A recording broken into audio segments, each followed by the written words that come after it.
Halo semuanya, pada video kali ini saya akan mempraktekkan penggunaan asosiasi dan dependensi pada Java NetBeans. Sebelumnya sedikit informasi ya, jadi sebenarnya asosiasi dan dependensi itu hampir mirip dengan agregasi dan komposisi, tetapi dalam asosiasi dan dependensi akan dimasukkan sebuah rujukan yang dapat merujuk sebuah kelas atau objek lain. Mungkin teman-teman bingung, nanti dalam prakteknya akan saya jelaskan lebih rinci. Jadi sebelumnya kita bisa memulai pembuatan dengan membuat project baru dengan memilih file, new project, lalu diklik lagi Java application-nya, lalu di next, lalu kita dapat menuliskan project name-nya. Dalam kasus ini akan diberi nama PT Verena. Dan untuk mempermudah, di create main class-nya kita dapat menggantinya dengan main. Jadi supaya dalam layout UI itu lebih rapi aja gitu. Main. Lalu setelah selesai kita klik finish. Nah, ini sudah masuk di main-nya. Tapi seperti yang biasa saya dan kita lakukan sama-sama ya, biasanya kita membuatnya dari objek atau kelas terkecil dulu. Buat kelas penyusun dengan mengklik kanan package, lalu kita pilih new, lalu kita pilih Java class. Dalam class name kita isi pegawai. Lalu kita klik finish jika nama sudah sesuai.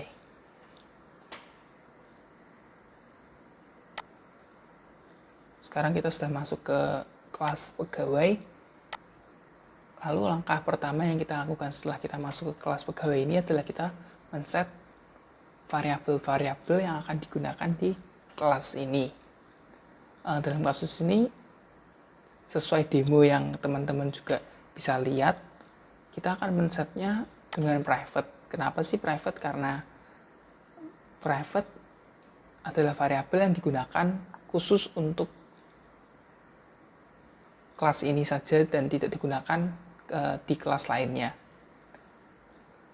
Nah, apa yang spesial dari set variabel dalam kasus ini ya, mungkin teman-teman bingung kenapa ada private pegawai.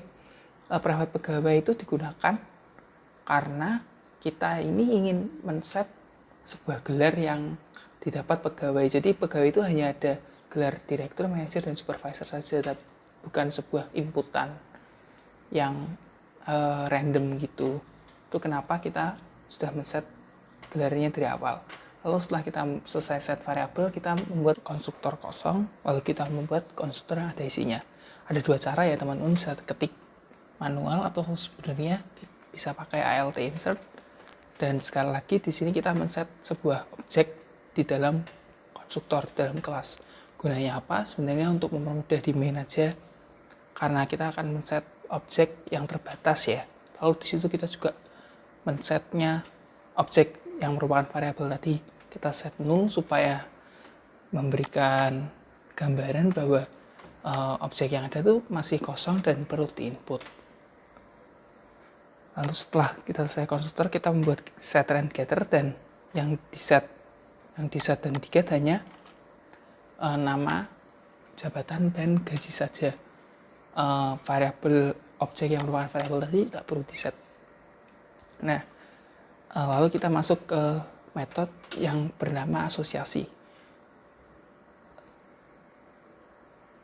Dalam metode ini kita sebenarnya memiliki konsep bahwa kita menggunakan metode ini supaya kita dapat merujuk objek yang sedang ada ke objek lain. Jadi misalkan kita berada di manager, maka kita dapat merujuk direkturnya siapa, kita dapat merujuk supervisornya apa. Nah, itu sebenarnya guna metode ini. Lalu setelah kita membuat metode asosiasi tadi, kita membuat metode tampil pegawai ya. Kenapa perlu metode tampil pegawai? Ya, supaya dapat ditampilkan, jadi nama, jabatan, dan gajinya itu dapat ditampilkan di hasilnya nanti. Dan setelah itu kita membuat 3 if. Kenapa sih kok 3? Dan kenapa menggunakannya if dan bukan if else? Ini dilakukan agar agar sinkron dengan metode asosiasi yang barusan kita buat tadi. Jadi jika kita menggunakan if else, maka program hanya akan menjalankan if yang pertama saja. Jadi jika memang direktur itu tidak kosong, maka hanya menampilkan direktur saja, manajer dan supervisor tidak ditampilkan. Padahal di sini kita ingin melakukan sebuah asosiasi, kita ingin melakukan sebuah rujukan akan objek lain, makanya kita harus menjadikannya if, supaya jika misalkan direktur tidak nol dan manajer tidak nol, karena tadi di asosiasi sudah di rujukan satu sama lain, dua-duanya dapat ditampilkan. Jadi seperti itu. Lalu bawahnya kita memasukkan sistem println /n, itu gunanya juga sebenarnya hanya untuk memberikan jeda saja. Ini di kelas pegawai sudah selesai, kita akan beralih ke kelas perusahaan. Caranya cukup gampang, kita klik kanan package, new class, dan kita isi nama kelas yang diinginkan. Dalam kasus ini kita beri nama perusahaan, sesuai dengan demonya teman-teman juga ya. Lalu kita klik finish, lalu kita melakukan hal yang bisa dibilang sedikit mirip sama yang kita lakukan di kelas pegawai tadi. Pertama kita dapat men-set variabel. Variabelnya apa saja? Teman-teman juga bisa lihat di demo yang teman-teman punya sebenarnya.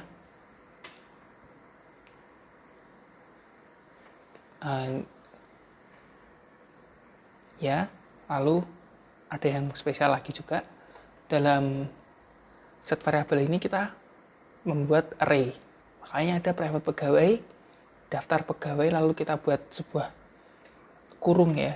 Itu sebenarnya gunanya untuk array, jadi kita membuat sebuah variabel yang dapat diisikan array di dalamnya. Lalu setelah itu untuk membantu proses output juga, proses tampil, kita memasukkan counter. Gunanya apa nanti? Gunanya counter ini akan dipadukan dengan perulangan for agar bisa digunakan lebih mudah. Lalu seperti yang sebelumnya kita lakukan, kita membuat konstruktor kosong terlebih dahulu. Jika sudah, kita membuat konstruktor yang ada isinya. Dan sekali lagi saya bilang, sebenarnya konstruktor ini dapat kita isi secara otomatis yang menggunakan alt insert, tapi untuk sesuai dengan upaya mengikuti demo, saya ketik manual. Lalu sekali lagi kita membuat set objek di dalam konstruktor. Gunanya apa? Untuk mempermudah proses di main. Nah, di sini kita juga men-set banyaknya array yang dapat ditampung, yakni 5. Lalu counternya kita set 0 terlebih dahulu agar nanti dalam perulangan kita dapat menambahnya satu-satu sesuai dengan perulangan yang ada. Lalu kita membuat setter dan getter, dan yang perlu dibuat setter getternya alamat, daftar pegawai, kota, dan nama perusahaan.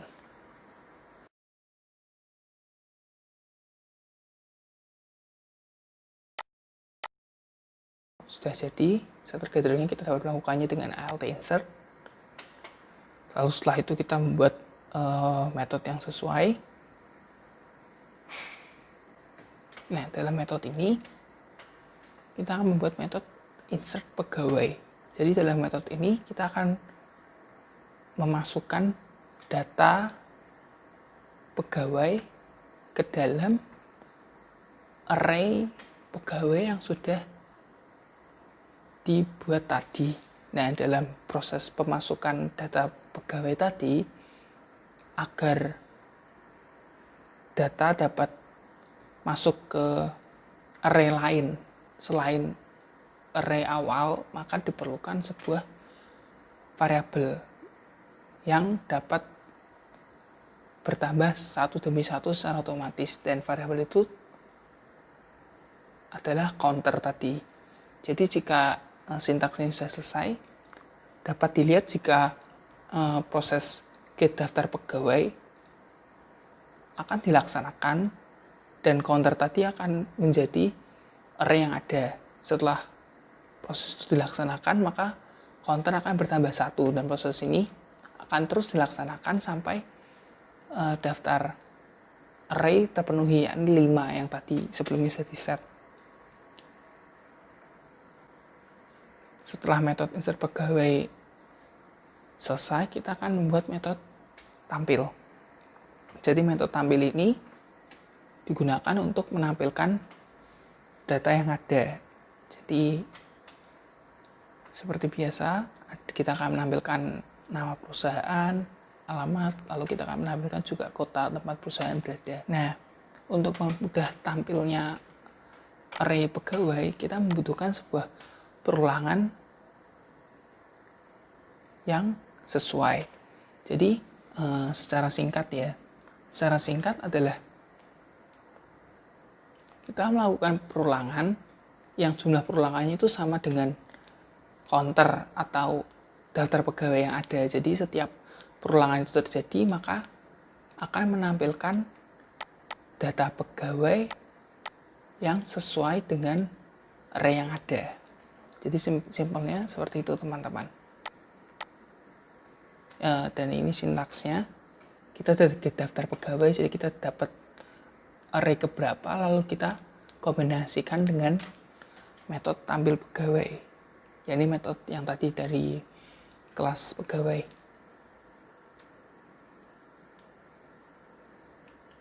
Dan terakhir, kita akan membuat metode total gaji sesuai dengan ketentuan demo.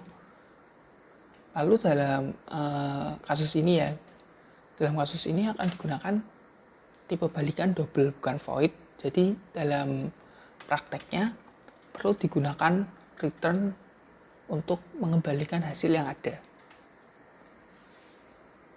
Jadi pertama kita set variabel dulu jumlah itu 0, lalu kita lakukan sekali lagi sebuah perulangan, dan sekali lagi saya jelaskan kenapa kok perlu pakai pengulangan, supaya setiap data yang ada di array, ya itu kan datanya lebih dari satu tuh, semua dapat terambil. Ibaratnya simpelnya seperti itu, dapat terambil dan dapat diproses. Makanya perlu sebuah perulangan di dalam implementasi metode ini. Nah, seperti itu. Jadi jumlah sama dengan jumlah ditambah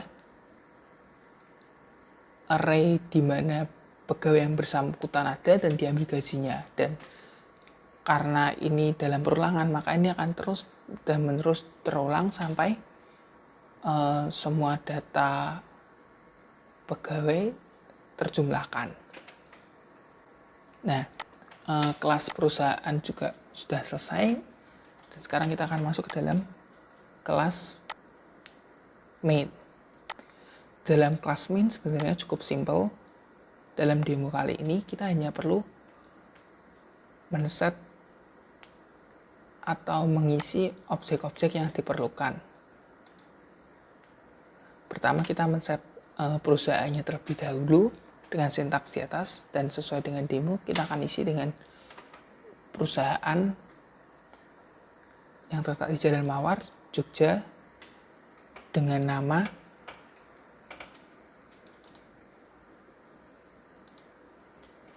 perusahaan Verena. Nah, perlu diingat oleh teman-teman, jika kita ingin men-set sebuah objek, kita harus menyesuaikannya dengan urutan di mana kelas itu berada. Jadi misalkan ini perusahaan, maka urutan saat kita men-set objek juga harus sama dengan urutan konstruktor di kelas perusahaan. Itu sebagai catatan saja, teman-teman. Jadi jika itu terbalik, maka nanti saat ditampilkan juga objek bisa berbeda dengan yang diinginkan tampilannya. Lalu setelah kita men-set perusahaan, kita men-set pegawai, dan karena ini terdapat lebih dari satu pegawai yang nanti dimasukkan array, maka kita harus men-set beberapa tipe pegawai. Itu pegawai 1, pegawai 2, pegawai 3, pegawai 4, dan pegawai 5.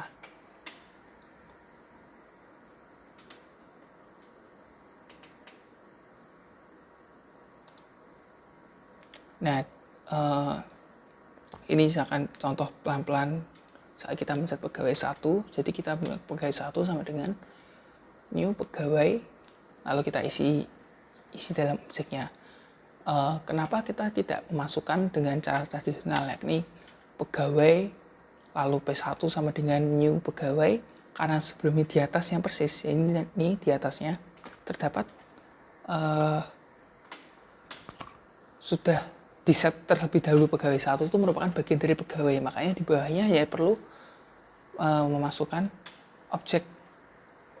isi objek pegawai itu tadi. Setelah selesai dengan kelimanya, kita akan men-set atau mengimplementasikan metode asosiasi tadi. Jadi misalkan kita ingin mengasosiasikan pegawai 1 dengan pegawai 2, maka kita hanya perlu melakukan sintaks tersebut, pegawai 1 dot asosiasi ke pegawai 2 dan seterusnya. Nah, mungkin ini ada yang sedikit berbeda dengan demo. Pegawai 4 akan berasosiasi juga dengan pegawai 1.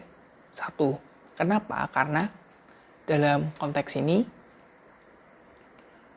pegawai 4 yang merupakan manajer harus menampilkan direktur, sedangkan direktur yang ada hanya pegawai 1, maka pegawai 4 yang harus menampilkan direktur perlu berasosiasi dengan pegawai 1 untuk dapat merujuknya. Jadi intinya seperti itu, teman-teman. Lalu setelah itu, walaupun kita sudah men-set objek yang ada, kita juga perlu lakukan insert ke dalam perusahaan. Tadi kan kita hanya menginsert satu-satu, jadi misalkan pegawai 1 memiliki nama siapa, gelar apa, bla bla bla. Tapi kita hanya men-set itu ke pegawai, sedangkan pegawai merupakan bagian dari perusahaan. Makanya kita perlu melakukan sebuah metode insert pegawai, yaitu maksudnya supaya kita dapat memasukkan pegawai tersebut ke dalam perusahaan. Jadi itu intinya. Dan kita melakukannya 5 kali seperti yang ada di layar. Nah, untuk terakhirnya kita perlu menampilkan ya. Jadi menampilkan, karena pegawai sudah berada di dalam perusahaan tadi, kita hanya perlu melakukan tampil perusahaan, karena otomatis karena pegawai itu bagian dari perusahaan, maka pegawai akan juga otomatis ditampilkan. Lalu setelah itu kita membuat println lagi untuk menampilkan total gaji yang ada, dan karena tadi di perusahaan merupakan tipe balikannya bukan void, maka kita juga perlu memasukkan perusahaan total gaji, bukan langsung total gaji saja, seperti itu. Dan ini kita jalankan dan semua berjalan dengan lancar ya. Dan ini perlu diingat tadi bahwa setiap pegawai perlu memasukkan rujukan ke pegawai lain. Jadi misal di sini ada pegawai 1, dia melakukan rujukan ke pegawai 2, lalu di pegawai 2 dia melakukan rujukan ke pegawai 1 dan pegawai 3 dan seterusnya. Dan rujukan ini semua tergantung ke metode tadi yang pegawai asosiasi kemana. Nah itu yang menentukan kemana pegawai berasosiasi. Jadi seperti itu saja, teman-teman, demonstrasi asosiasi. Dan selanjutnya kita akan berlanjut ke demo dependensi.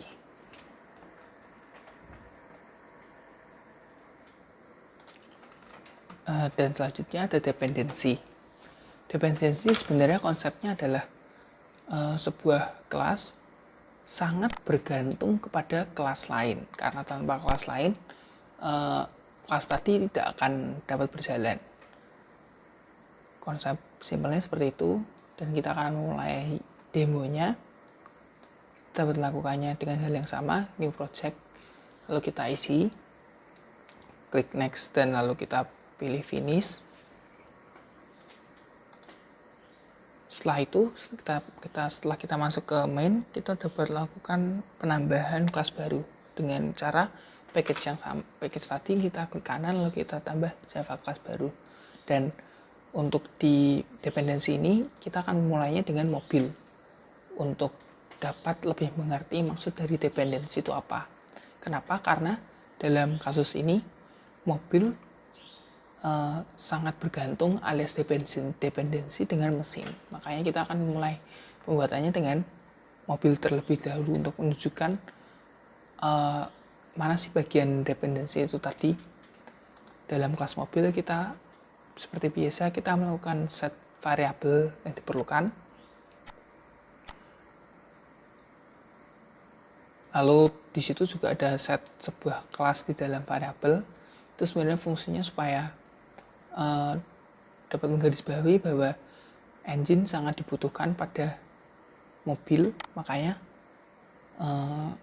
akan dimasukkan ke sebuah variabel. Lalu kita akan membuat konstruktor kosong.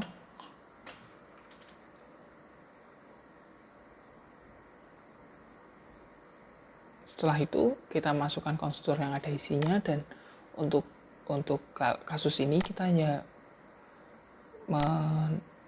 mengkonstruk statusnya saja, karena engine tadi hanya akan dibedah lagi dalam kelasnya sendiri. Lalu kita membuat setter and getter. Setter getter yang ada di mobil ini hanya statusnya saja. Lalu kita membuat metode yang sesuai dengan demo, yakni kita membuat metode start. Jadi start ini membutuhkan parameter engine. Jadi metode yang ada di mobil ini dependensi dengan kelas mesin. Jadi ini isi metodenya, ada dia membutuhkan E itu padahal engine. Lalu dia melakukan metode run. Lalu dalam metode run itu dia hanya mengeluarkan suara, jadi ini hanya mengikuti demo. Lalu ada metode stop. Metode stop itu juga membutuhkan parameter E, jadi setiap metode yang berisi parameter kelas lain itu dia menunjukkan bahwa dia dependensi terhadap kelas lain. Lalu ada metode break, itu hanya menunjukkan kalau mesin sudah berhenti ya. Nah, dalam kasus ini terlihat bahwa kelas mobil butuh engine, jadi butuh kelas engine, karena dalam metodenya mobil, dia beberapa kali memasukkan parameter ke engine. Jadi setelah itu kita perlu membuat objek yang merupakan dependensi dari mobil tadi, yaitu kelas engine. Kita mulai dengan melakukan set variabel, lalu kita isi konstruktornya, karena di sini cc dan merek itu bukan merupakan kelas atau objek lain, maka kita buat di dalam konstruktornya dan kita buat setter and getternya. Lalu untuk melengkapi kebutuhan dependensi tadi, yakni ada metode on dan off, kita buat di kelas engine. Jadi kita buat metode on dan kita buat metode off. Lalu kita masuk ke dalam kelas main-nya. Jadi dalam kelas main-nya kita memasukkan beberapa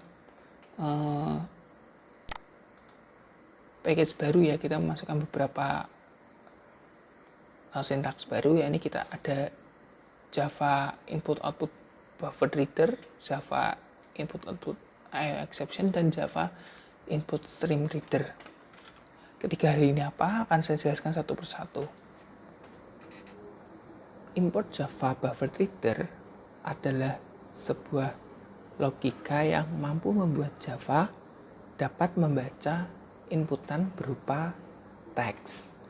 Lalu untuk import Java IO exception adalah sebuah logika yang dalam implementasinya mampu memberikan sebuah cara untuk mengontrol atau manage kesalahan dalam input atau output.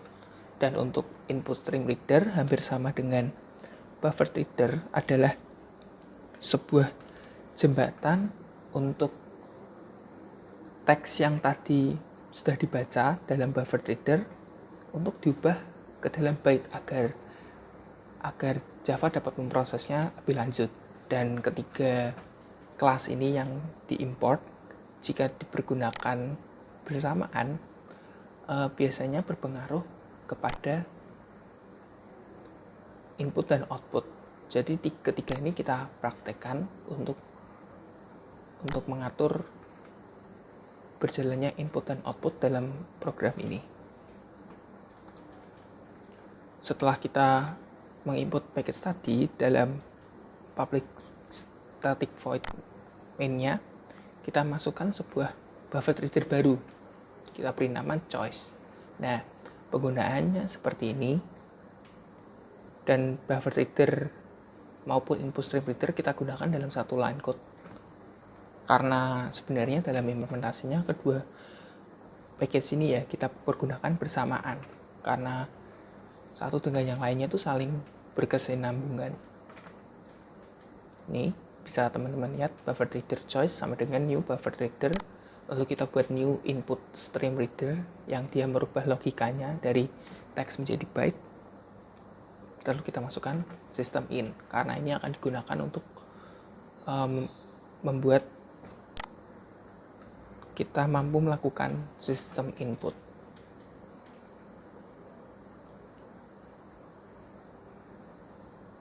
Lalu setelah itu kita yang seperti biasa kita lakukan, men-set variabel yang dipergunakan di main. Lalu untuk ini mobil M1, kita men-set sebuah objek baru ya, objek untuk kelas mobil bernama M1. Dan code-nya seperti ini. Lalu kita juga men-set sebuah objek baru dari objek dari kelas engine, yakni S1, dan di bawahnya kita definisikan S1 itu apa. Ini seperti ini, kita buat S1 sama dengan new engine cc-nya, lalu ada mereknya juga. Nah, lalu kita membuat sebuah perulangan ya. Jadi perulangan kita menggunakan do, karena di sini kita akan juga menggunakan sebuah menu yang jika dalam implementasinya kita tidak akan keluar menu sampai kita memilih untuk keluar. Jadi akan terus diulang-ulang. Lalu untuk pasangannya dengan do, kita harus menggunakan while juga. Dan ini adalah sebuah kode untuk kita mampu keluar dari menunya. Jadi jika menu tidak sama dengan 0, jadi bisa 1, bisa 2, itu do atau perulangan akan terus diulang sampai kita memilih untuk keluarnya. Ini pilihannya adalah 0 untuk keluar. Ini kita buat tampilan menunya, yakni ada matikan mesin, ada hidupkan, atau matikan atau keluar. Ini pilihannya. Lalu kita membuat sebuah scanner ya. Jadi sebenarnya ini kita bisa menggunakan scanner, tapi dalam demo ini kita menggunakan sesuatu yang beda. Ini kita pakai tadi buffer reader dan input stream reader. Ini kita buat, kenapa kita membuatnya integer.parseIn, karena seperti yang saya bilang sebelumnya, jika kita menggunakan readline itu alias buffer reader dan input stream reader, dia hanya bisa membaca teks, sedangkan menu dia membutuhkan integer ya. Jadi kita harus ubah dulu tipe balikannya dari string atau karakter menjadi angka, jadi integer. Lalu kita membuat switch, kita masukkan switch menu, ada case 1 yakni mesin menyala. Lalu programnya untuk menggabungkan mobil dan mesin, kita bisa menggunakan ini M1, yakni objeknya mobil. Lalu kita masukkan metodenya, metode start. Dan startnya itu untuk apa? Untuk parameter subjek kelas engine S1. Lalu kita beri break juga. Kenapa kita menggunakan break? Karena break itu sebuah fungsi, bisa dibilang sebuah logika agar program itu tidak saling berkesinambungan. Jadi ini kan ada case 1, ada case 2. Jika kita tidak menggunakan break, maka case 1 dan case 2 itu ada kemungkinan untuk mereka berjalan bersamaan karena tidak dipisah. Jadi break itu gunanya untuk memisah case, switch case.